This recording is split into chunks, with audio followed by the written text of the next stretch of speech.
ओम गणेशाय नमः। वैशाख मास महात्म्य अध्याय 13।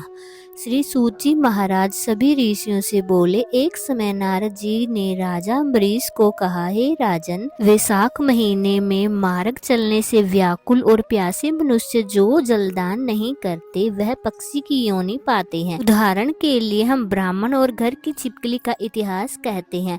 यह परम अद्भुत संवाद है। प्राचीन काल में इक्ष्वाकु के वंश में हेमांग नामक एक राजा हुआ। वह ब्राह्मणों का भक्त, अनिंदक, जित शत्रु और जितेंद्रिय था। पृथ्वी में जितने बालू के कण, समुद्र में जितने जल के बिंदु और आकाश में जितने तारे हैं, उतनी ही गौ उस राजा ने दान की। उसने बहुत से यज्ञ किए। उन यज्ञों की कुशाओं से पृथ्वी पर कुशा ही कुशा दिखाई देने लगी तथा गौ, भूमि, तिल और स्वर्गदान से बहुत से ब्राह्मणों को प्रसन्न किया। ऐसा कोई दान नहीं जो उसने नहीं किया।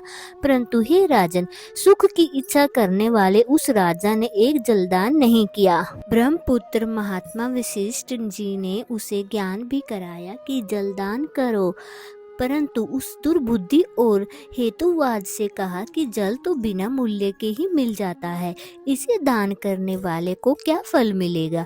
ऐसी अनेक बातें कही और ब्राह्मण को जलदान नहीं किया और कहने लगा कि दुर्लभ वस्तु दान करने से पुण्य मिलता है और यह ठीक भी है। वह राजा लूले, लंगड़े, दरिद्र और जीविकाहीन ब्राह्मणों की सेवा करता था, किंतु वेद पाठी, तत्वज्ञानी और ब्रह्मवादियों की पूजा नहीं करता था। वह राजा कहा करता था कि विख्यात ब्राह्मणों की पूजा सेवा तो सभी करते हैं, परंतु अनाथ, बिना पढ़े लिखे, लूले, लंगड़े ब्राह्मण और दरिद्रों की बड़ी दुर्गति है। अंततः ऐसे ही लोग मेरी दया के पात्र हैं। इस प्रकार वह दुर्बुद्धि कुपात्रों को दान देता रहा। इस महादोष के कारण 3 जन्म तक उसे चातक की योनि मिली, फिर 1 जन्म गिद्ध बना और 7 जन्म तक कुत्ते की योनि में रहा। फिर हे राजन, वह एक राजा के घर छिपकली की योनि में जाकर रहा। उस राजा का नाम श्रुति कीर्ति था और वह मिथिलापुरी का राजा था। छिपकली घर के दरवाजे की चौखट के ऊपर कीड़ों का भक्षण करती हुई 87 वर्ष तक वहीं रही। एक दिन देवयोग से मुनि ने श्रेष्ठ श्रुति देव नामक ऋषि दोपहर के समय मार्ग से थके मिथिलापति के घर आए।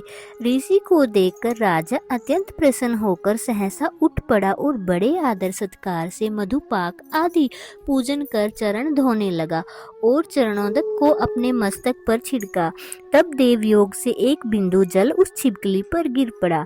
जल की बिंदु पड़ते ही उसे ज्ञान हो गया और नाना योनियों में दुखों से दुखित हो ब्राह्मण देवता से हाय हाय कर कहने लगी, हे ब्राह्मण, मेरी रक्षा करो। एक छिपकली का ऐसा शब्द सुनकर मुनि श्रुति देव जी को बड़ा आश्चर्य हुआ और वह कहने लगा, हे गोधा, तू कहाँ है। गोधा यानी छिपकली। फिर कहा, तू क्यों विलाप करता है, तेरी यह दशा किस कारण हुई है। तू देवता है या पुरुष या कोई राजा, अथवा तू ब्राह्मण है। हे महाभाग, तू कौन है, कह तू सही, मैं आज ही तेरा उद्धार करूंगा।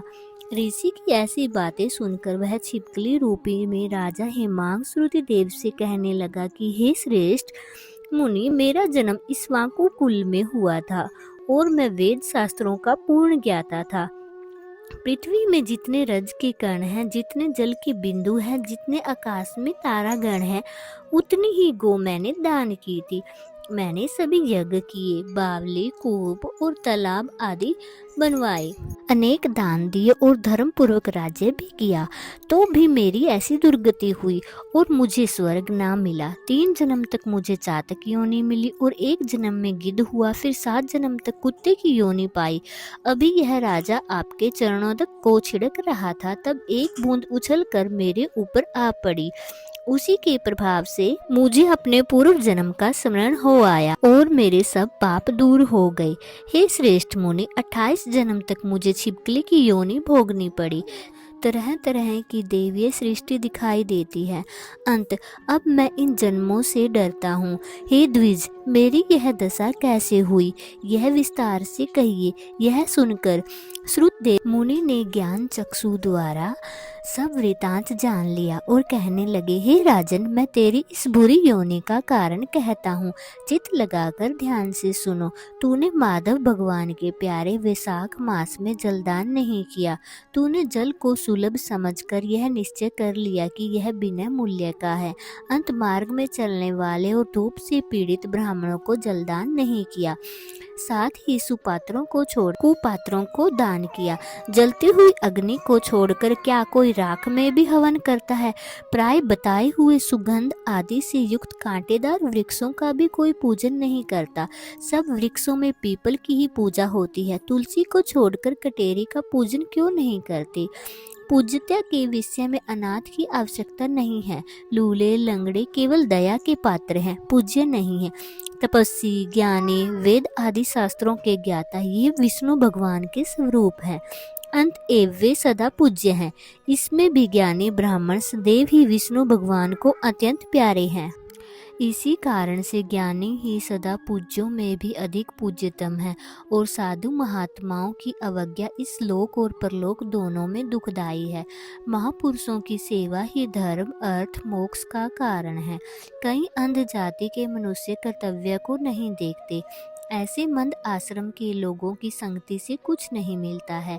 जैसे जलमय तीर्थ और मिट्टी अथवा पत्थर के बने देवताओं से भी तत्काल कुछ लाभ नहीं होता। ये तो बहुत काल में पवित्र करते हैं, किंतु साधु महात्मा दर्शन से ही पवित्र कर देते हैं। साधु सेवा से कोई सुशिक्षित पुरुष दुखी नहीं होता। जैसे अमृत पान करने से जन्म, मरण, वृद्धावस्था आदि दुख नहीं होते। तूने जलदान नहीं किया, न साधुओं की सेवा की है। वे इस वाकु नंदन, इसी से यह तुम्हारी दुर्गति हुई है। वैशाख में जो मैंने पुण्य किए हैं वह तेरी शांति के लिए तुझे दूंगा। इसके प्रताप से भूत, भविष्य और वर्तमान कर्मों के संस्कार दूर हो जाएंगे।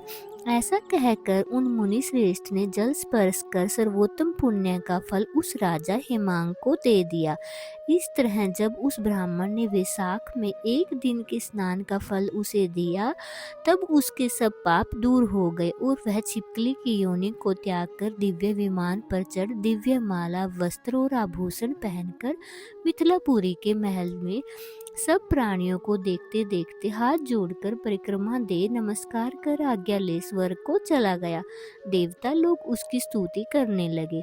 वहां 10,000 वर्ष तक अनेक भोगों को भोग कर वही राजा इक्ष्वाकु के वंश में महाप्रभावशाली काकुत्स नाम से पैदा हुआ और सप्तद्वीपवती पृथ्वी का पालन करता हुआ बड़ा साधु सेवी इंद्र का सखा और विष्णु जी का अंश हुआ।